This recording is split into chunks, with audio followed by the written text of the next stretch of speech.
Gaya po ng ipinangako ko sa inyo, magkakaroon po tayo ng mga updates sa Asian Games at ngayong araw na ito, dito sa video na ito, September 26, bibigyan ko kayo ng update kung ano ba, ilang medalya na ba ang nakuha ng Pilipinas. Pag-uusapan din po natin yung konting history po ng Pilipinas sa Asian Games at syempre, it's Gilas time. At ang masasabi ko lang, it is a must-win first game para po sa Gilas Pilipinas at may mapapakita rin ako sa inyo kung sino-sino ba talaga yung mga players na maglalaro po dyan. Let's get ready. Here comes the Boom Boom Pow.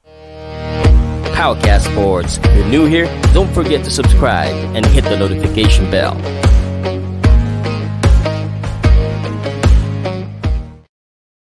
$130 po ang laro ng Gilas Pilipinas versus Bahrain. Kaya kung ako sa inyo, kumain na kayo ng maaga, ihanda nyo na lahat at umupo na kayo sa One Sports yata ipapalabas. At ako po ay magkakaroon po ng post-game reaction. Manalo, matalo, lalo na pag matalo dahil pag matalo, maraming nasasabi ang mga tao. Maraming bashers kasi. Anyway po, Asian Games, bigyan ko muna kayo ng quick background ng pinakahuli, yung opinion ko kung bakit kailangan manalo.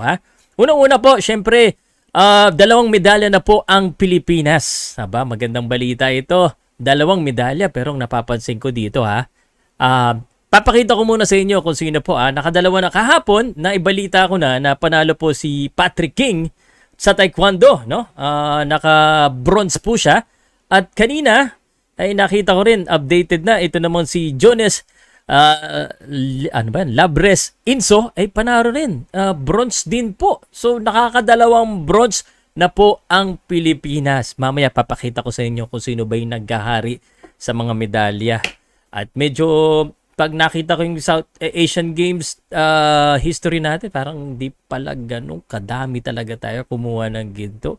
Kaya ulitin ko, parang sa basketball, bago natin isipin na manalo sa world stage, isipin muna natin na idumina o ipanalo ng marami ang ating mga sports dito po sa Asia. Yan. Okay, so konting history lamang po muna at ito po ay courtesy po sa website po ng Hangzhou ang Asian Games. Ito, nakita ko lang dito. At I think may interest kayo dito. No? Hindi ko napapakita yung general interest and highlights in yung anthem. Yung flag bearer po natin dito sa host night, sa Asian Games, si Obiena at saka si Didal. Alam nyo na yan. Pero hindi yan yung gusto kong ipakita. No? Ito po, no? Ito po yung ating delegations. Yan, kita niyo yung mga listahan natin. No? Ang dami natin sa boxing, 55. Sa basketball, sa athletics, 50. Golf, 15. Shooting, 33. 95 sa swimming. 28, 25 tennis. At wushu, 19. Tingnan natin dito. Ito yung gusto kong ipakita sa inyo. Since 1951, our winningest year was 1954 where we had 14 gold. No? At simula nung ipinanganak ako, hindi pa tayo nakakakuha ng 4 more than 4.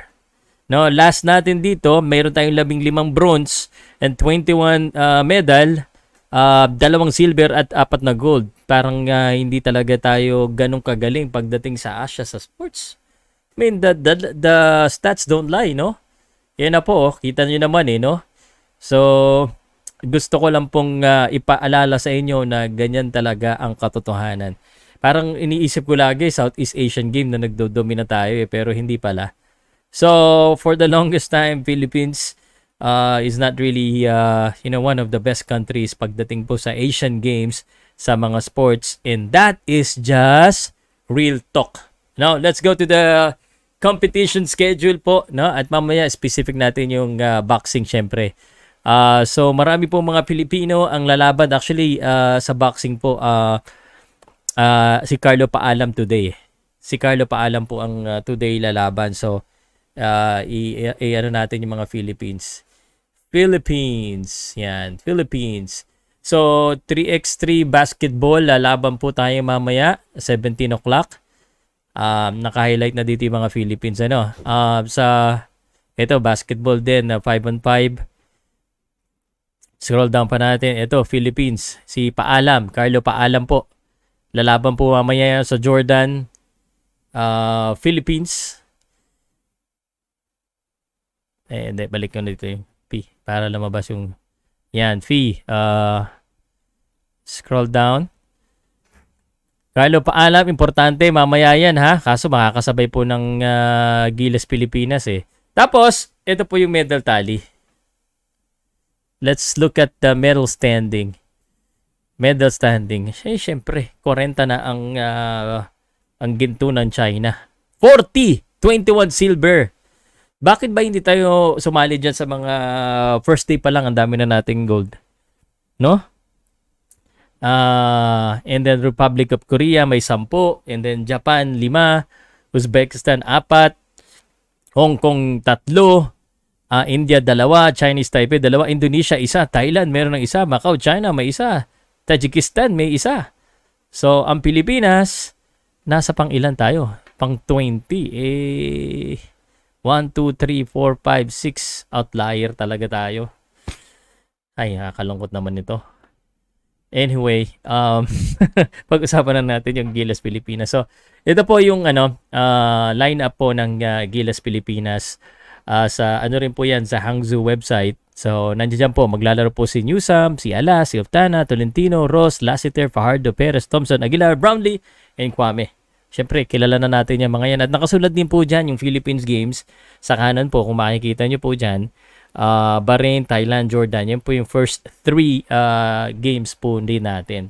And then meron din tayong tournament format, nasa Group C po tayo. Ayan po yung mga schedules na mga iba pong mga teams, no? It's not, kumbaga, hindi naman siya mahirap intindihin.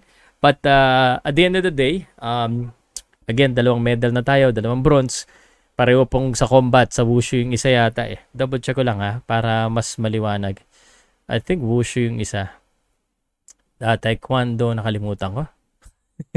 ito. Philippines, 2. Para makita natin mismo sa Ayan, wushu nga. Wushu. Yan. So, ano ibig sabihin yan? Talagang pag mga bakbakan ng sports nakakakuha tayo ng medalya. I expected that we will also get medals with S sa ating boxing team, no? Nandiyan sina Yumir, sina Carlo Paala, mga matitindi yan, no? Marami nang naghahanap diyan na maghintay diyan na mag-pro. Si Yumir pro na di ba? Si Carlo Paala, malang ko marami din nag-aabang diyan So, let's talk about the Gilas Pilipinas at 1:30. So, hindi ko alam kung habang pinapanood mo ito ay nangyari na or tapos na o mangyayari pa lang. But it is a must-win situation for Gilas Pilipinas. It would set the face. The reason why I say this is alam naman natin na kulang tayo sa preparation dito sa ating team at syempre tiwala pa rin tayo na kaya nga mga veterano yung mga yan para alam mo na marunong mag-veteran moves at kailangan marunong mag-adjust. Tim Cone is one of the best coaches from the Philippines and we expect na sana po ay maipanalo ang kanya pong first game kasi ito yung tingin ko lang pag yun nga sabi ko kagabi guys, pag natalo tayo sa Bahrain, medyo ibig sabihin yan may mahihirapan talaga tayo kasi yan yung sukatan and although I expect na habang naglalaro sila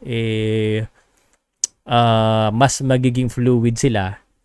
So ang pinakamahirap is always the first game because again kulang nga yung practice. So pag yung first game nalampasan natin, it will set the tone. Agree ba kayo sa akin? And yung Thailand, feeling ko kaya naman yan. Yung Jordan, mahirap. Pero yung Bahrain talaga, it's gonna be, kumbaga, yan ang magseset ng tone po sa Gilas Pilipinas. Pagdasal na lang po natin at sana makakuha tayo ng medal sa basketball this Asian Games. Let me know in the comment section and continue to press 1 para lagi kang updated daily kung ilan na ba medal natin at lalo na sa basketball, boxing at iba pa. Salamat po! And shout out muna sa Sports Plus PH. Yan po yung sponsor ko dito sa video na to. Thank you!